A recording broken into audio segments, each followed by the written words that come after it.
Hello मंडळी, स्वागत आहे माझ्या आजच्या ब्लॉगमध्ये. आणि आत्ता हा संध्याकाळचा टाईम आहे आणि इथं मी भाकरी करते. तर ही माझी भाकरी आहे.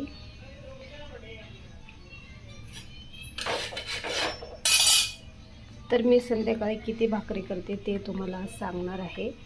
तर ही माझी भाकरी आहे आणि मी संध्याकाळी कमीत कमी 10-12 भाकरी करते, 12 तरी.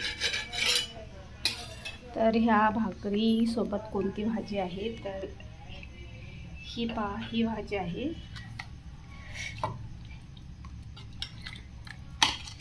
हे पातळ वरण आहे पण तिखट आहे. तिखट वरण आहे हे आणि भाकरी आहे. तर मी एवढ्या 12-13 भाकरी करते. तर ह्या असं काम म्हणजे एवढ्या भाकरी कोण खातं ते सांगते मी तुम्हाला. इथं हा भात आहे. तर एवढं जेवण मी कोणासाठी करते माहिती, तर माझ्याकडं वर्कर आहेत कामाला 4. तर हे त्यांचं जेवण आहे.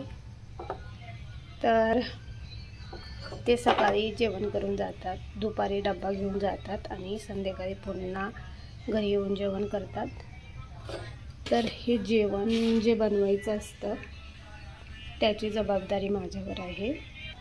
तर जे जेवण असतं त्यांची जबाबदारी माझ्यावर आहे जेवण बनवायचं. आता मी हे जेवण का बनवते त्याच्या मागचं कारण तुम्हाला सांगते.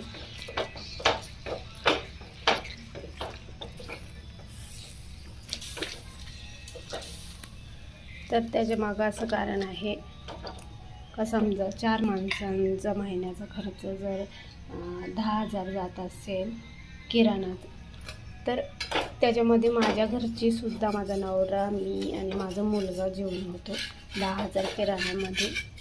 तर आपल्याला फक्त थोडेसे कष्ट घ्यायचे, तर तेच कष्ट मी घेते.